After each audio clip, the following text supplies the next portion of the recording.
Mandalorians and Jedi. What could go wrong, right?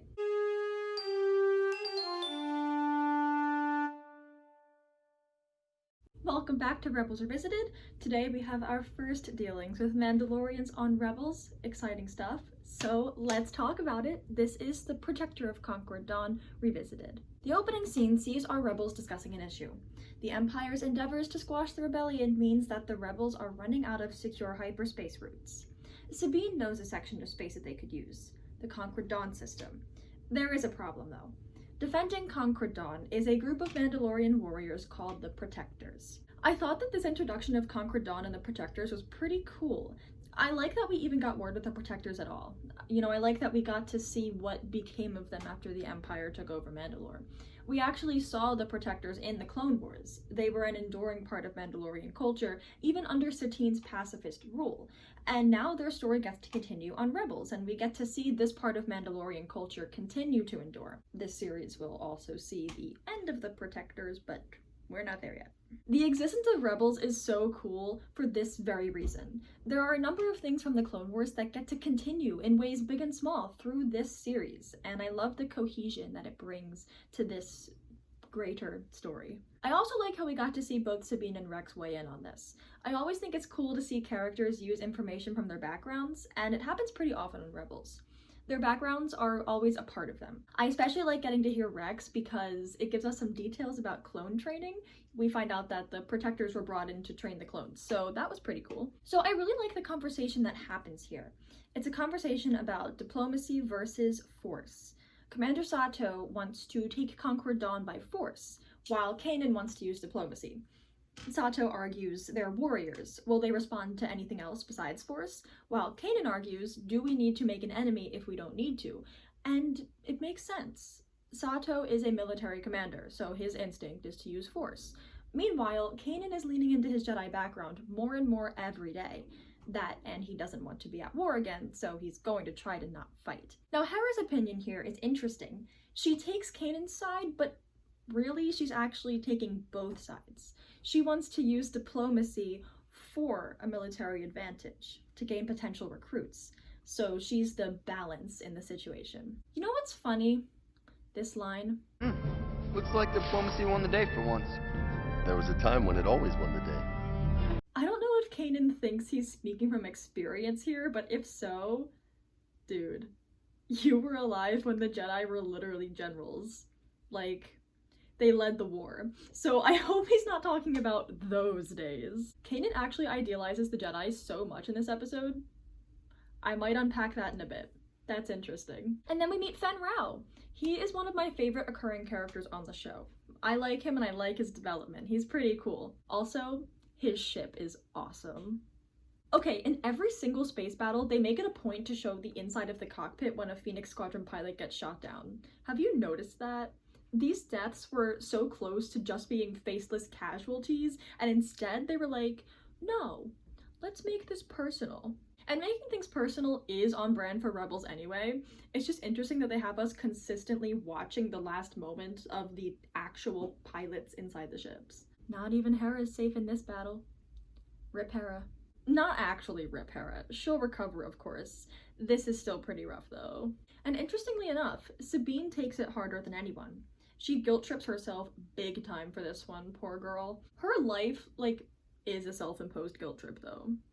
It's her past, you guys. She feels like she has so much to atone for in her past, which makes guilt just a huge part of how she functions in general. And she's very angry about this too. She takes on a very vengeful, angry mindset here, which is definitely the way she processes grief. Even though Hera didn't die, there's still grief in the situation for Sabine, and that anger and vengeance is definitely a consistent part of her process.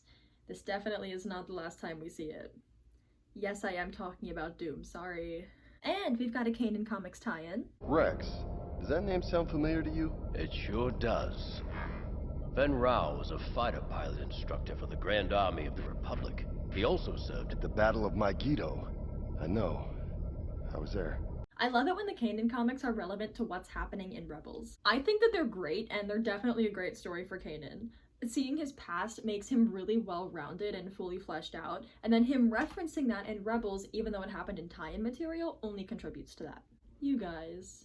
Kanan is such a Jedi. So first he tries to take the Concord Dawn mission alone so that no one else gets hurt. I would like to point out that the entire team tries to make him not go alone because they're family and they love him. Then we find out that his sneaky plan was to go alone so that he could negotiate instead of fighting without anyone trying to stop him. Then he says this. I'm thinking we can still offer them a chance to change. Everyone deserves a chance. Ugh, you know, this Jedi philosophy stuff doesn't work for everyone. That's why we're at war. Okay, one, that was a clever move, Mr. Jarrus. Throwing the second chance thing at Sabine. Like, he knows she can't dispute that because she owes her entire present life to the second chance Kanan and Hera gave her. And two, Kanan definitely has a bit of a limited worldview at this point because he's so focused on hating the war, and leaning into Jedi philosophy makes him feel like he has a moral high ground, but also, he's right. But what's funny is how he's right, but he thinks he's right based on his personal experience of growing up during the Clone Wars, and it really is ironic. He's right, but the Jedi he remembers didn't even follow the Jedi philosophy he's referencing. War and Jedi philosophy cannot go hand in hand, even if the Jedi are the ones fighting the war, which is my entire point. And it's interesting that he's idealizing the Jedi so much, because he grew up in what was kind of the darkest era of the Jedi. I mean, maybe they weren't all dead, which is good, but the Jedi Order was consumed by the dark side, and that's not good. Now, I feel like Kanan is rising above that, and as he adopts Jediism into his life more and more, he's doing it in a way that's much healthier than what the Jedi were actually like during his childhood. But he doesn't act like he realizes that. And I just have to ask why? Why is he acting like this right now? Like, what's going on in his development? Let's check in on Kanan's character arc. Let's track the arc and figure out what this stage is. So Kanan has a rapidly evolving relationship with his past and with Jediism. In season 1, Kanan was afraid of it. He feared his past, didn't want to confront it, and he feared being a Jedi because he was really insecure about his abilities. He grew a lot over the course of season 1 and definitely became more confident, and he continued to grow more comfortable with his Jedi identity in season 2. I actually think Ahsoka was a part of that. I think being around another Force user who shares his experience with the Clone Wars, survived it, and is still connected to the Force strengthened his own relationship to the Force and to being a Jedi. They also share responsibility because of their experiences, which Future of the Force really showed us, with Ahsoka reporting to Kanan for Jedi business, and them realizing that it falls on them to protect Force-sensitive children. I think having Ahsoka treat him like a Jedi made him feel like he's not an imposter, and it caused him to lean into Jedi ways more than ever before. Also factoring into this is how he's trying to avoid being a warrior while being in a war. He wants to find ways to question the morality of the war and ways that he can be a little uncooperative to validate his own feelings. He's not willing to fully accept the war at this point. So that brings us to where we're at in this episode. He's comfortable leaning into Jedi philosophy now because he's making peace with his past and growing more confident in his Jedi identity. But he's choosing to lean into Jedi philosophy at this moment because he needs a reason to resist the war and to give himself moral superiority. So he's not handling things with grace quite yet, but when you look at this stage in the context of his whole arc, it's clear that it has a purpose, you know? This stage is the bridge between Kanan accepting his past and Kanan accepting his past with grace. This may seem like a small detail, but ultimately it is a necessary step on the road that will make him, well, that'll make him the man we see in Jedi Knight, just like every other little step in his arc. Everything he does has a purpose, and that purpose is to lead him to Jedi Knight. You know, it's so satisfying to notice something in a story and ask why, and then connect all the dots and actually come up with an answer. Who needs drugs when the high of analyzing stories is unparalleled? Also, just thought I'd mention, Freddie Prinze Jr. is darn good at the voice acting thing. I find myself thinking that at random moments all the time. He could say any line and it'll have me thinking, wow, he's so talented. Alright, let's move on. I'm really liking the purple moon. That's an aesthetic right there. I actually just like the Concord Dawn palette in general. I'm also loving the Kanan and Sabine team up. We don't often get an episode centered on their relationship, but when we do, it can be pretty memorable. Yes, I'm talking about Charles the Darksaber. They have an interesting dynamic, I must say. there's tension between them. You definitely get the vibe that Sabine is closer to Hera than to Kanan, so I like getting this look at them. They're at odds a bit. It's hard for them to cooperate with each other. They don't work together as seamlessly as they do with the other members of the Ghost Crew. And seeing this now makes Charles of the Darksaber more interesting, I think. Their relationship is a little awkward and tense. We experience it here, and now that informs our perspective of Charles the Darksaber.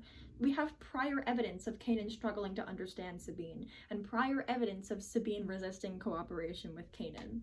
And then we get to see a situation where Kanan has to teach her, and in turn, she has to let him guide her. So as far as Kanan comics tie-ins go, we already got the reference to Megiddo, but now Kanan actually gets to thank Fen Rao for his actions. There's a moment in the comics where Kanan actually thinks about how he never got to say thank you, so I think the cohesion of having that running thread from the comics to here is pretty cool. This is kind of random, but Kevin McKidd's performance as Fen Rao is so good. The performance alone makes him a really vivid character. He just sounds so real, sort of, if that makes sense. Okay, so here's something interesting. What's your house? I'm Clan Ren, House Vizsla. House Vizsla? She's Death Watch. Traitor! My mother was, but I'm not. Sabine keeps her Mandalorian past as a part of her identity, but renounces Death Watch. Her family is still a part of her, but she makes it a point to separate herself from their harmful practices. I think that's kind of a theme in Rebels. Characters embracing their backgrounds, but rising above the parts of their cultures that needed improvement. Yes, I'm talking about Kanan. There are some pretty interesting similarities between Sabine and Kanan, and I don't know if that contributes to the tension between them, or if it contributes to why they work well together at the end of the day. In the end, though, Sabine does give in to Kanan's influence and does not kill Fen Rao. Yeah, Sabine is Mandalorian, but she refrains from killing. Again, with the just because it's a tradition doesn't mean it's right and all that. Maybe she only spared Rao because Kanan wanted her to, but hey, it's a start. Family can be a good influence. Real quick, they use Kanan's theme again in this episode. The scene where he's running up to Fen Rao's ship to stop him from getting away. Go watch it again and you'll hear it. So back to the whole thing about family and being a good influence. We're not at war with the Protectors. There was no need to take their lives if we didn't have to. Sabine, you're sounding more like a Jedi than a Mandalorian. Well, I guess I've just been raised right. 1. I love every instance of Hera and Kanan being referred to as parents where it's like kind of tongue-in-cheek, but also not. Like them calling Zeb and Ezra the kids, or Hera saying, kids do mom and dad proud, or Sabine saying she was raised right by Kanan and Hera. They are literally a family. They are a space family. Wow, guys. This episode is kind of an under-the-radar epic character study. Getting to see Kanan and Sabine side by side and being able to compare and contrast gives such an insightful look at them. Plus, we really get to see both of them interacting with their pasts. I never thought of this episode as a character study episode, but this time around I found it really eye-opening. That's the beauty of this project. I'm discovering so much about this story and the nuance behind every episode. Alright, that's all. The next video is a really special one that I'm super excited about, so keep an eye out for that. But until then, thanks for watching, and may the Force be with you always.